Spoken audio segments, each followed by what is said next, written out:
Hi friends, I am सबा। आज हमारा 8th day है इस जर्नी का, जिसमें हम बायो को सिर्फ सुनकर याद कर रहे हैं। आज हम cell the unit of life का लास्ट पार्ट कवर करने जा रहे हैं। So before we start the video, please hit the like button and subscribe my channel. Nucleus and microbodies आज हम कवर करेंगे। न्यूक्लियस, नॉन डिवाइडिंग सेल का nucleus मतलब इंटरफेस की न्यूक्लियस की बात करते हैं। इसमें आउटर मेम्ब्रेन होती है, इनर मेम्ब्रेन होती है। आउटर और इनर मेम्ब्रेन के बीच की स्पेस को पेरीन्यूक्लियर स्पेस बोलते हैं, जिसका साइज होता है 10 to 50 नैनोमीटर। आउटर मेम्ब्रेन से ER अटैच होते हैं और इनर मेम्ब्रेन के अंदर की जो स्पेस है उसको न्यूक्लियर प्लाज्म बोलते हैं। इनर मेम्ब्रेन और आउटर मेम्ब्रेन के फ्यूजन से न्यूक्लियर पोर बनते हैं, जो कि साइटोप्लाज्म का सामान न्यूक्लियर प्लाज्म में पहुंचाते हैं, न्यूक्लियर प्लाज्म का सामान साइटोप्लाज्म में पहुंचाते हैं। न्यूक्लियर प्लाज्म के अंदर धागेदार से स्ट्रक्चर DNA प्रेजेंट होता है, जिसको क्रोमैटिन बोलते हैं।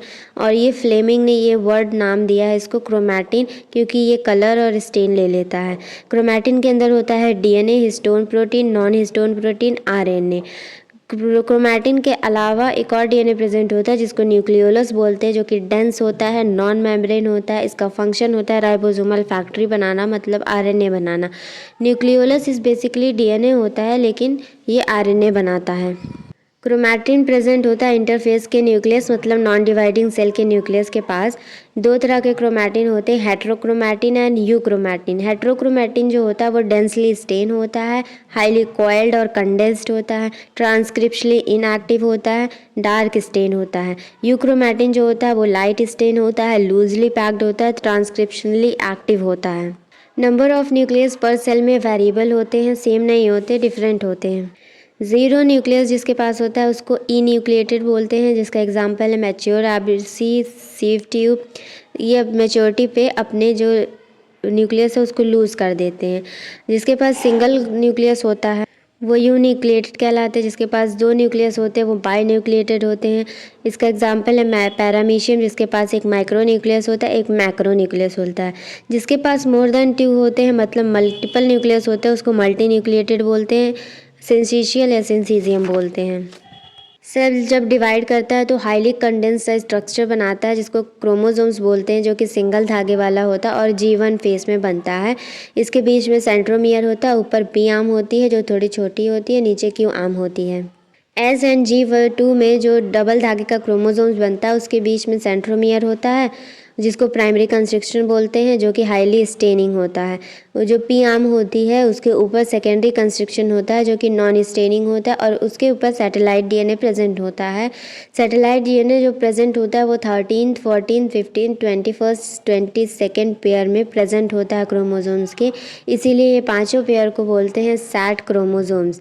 जो सेंट्रोमियर है उसके बाहर जो है प्रोटीनिशियस डिस्क है, जिसको काइनेटोकोर बोलते हैं, जिससे स्पिंडल फाइबर बाद में ज्वाइंट होते हैं। अब जो क्रोमोसोम्स है वो डिप्लॉयड है, 2n वाला क्रोमोसोम है, जिसमें 2 सेट्स ऑफ क्रोमोसोम्स प्रेजेंट होते हैं, 23 पेयर के। टोटल 46 क्रोमोसोम्स होते हैं। अब बात करते हैं टाइप्स ऑफ क्रोमोसोम्स की। तो ये लोकेशन ऑफ सेंट्रोमियर के बेसिस पे 4 पार्ट्स में डिवाइड होते हैं, मेटासेंट्रिक, सब मेटासेंट्रिक, एक्रोसेंट्रिक, टीलोसेंट्रिक। मेटासेंट्रिक में जो सेंट्रोमियर की लोकेशन है वो सेंटर में होती है, P और Q आर्म दोनों लगभग बराबर होती है। सब मेटासेंट्रिक में स्लाइटली अवे फ्रॉम सेंटर होती है सेंट्रोमियर की लोकेशन, जो P आर्म है वो थोड़ी छोटी हो जाती है और Q आर्म बड़ी होती है। एक्रोसेंट्रिक में क्लोज टू 1 एंड होती है सेंट्रोमियर की लोकेशन, P आर्म बहुत ज़्यादा छोटी हो जाती है और Q आर्म जो है वो बहुत बड़ी हो जाती है। टेलोसेंट्रिक में टर्मिनल एंड पे पहुंच जाती है, P आर्म लगभग गायब हो जाती है और सिर्फ एक ही आर्म बचती है, Q आर्म। अब बात करते हैं शेप की। एनाफेस में जो ये चारों क्रोमोसोम्स के शेप होते हैं, मेटासेंट्रिक में V शेप होता है, सब मेटासेंट्रिक में L शेप होता है, एक्रोसेंट्रिक में J शेप होता है, टीलोसेंट्रिक में I शेप होता है। Last part of the cell the unit of life का है माइक्रोबॉडीज़, जिसमें 3 माइक्रोबॉडीज़ हैं, प्रॉक्सीजोम, फेरोजोम, ग्लाइऑक्सीजोम। माइक्रोबॉडीज़ क्या हैं? Many membrane bound minute vesicles होती हैं प्लांट्स एंड एनिमल बोथ में, जिनका काम होता है प्रोटीन बनाना, एंजाइम्स बनाना। अगर आपको वीडियो पसंद आए प्लीज़ लाइक एंड सब्सक्राइब ज़रूर करें मेरा चैनल, एंड अपने दोस्तों को ये वीडियो ज़रूर शेयर करें, सो दैट वो भी इस चीज़ का फ़ायदा उठा सके। Thanks for watching my video.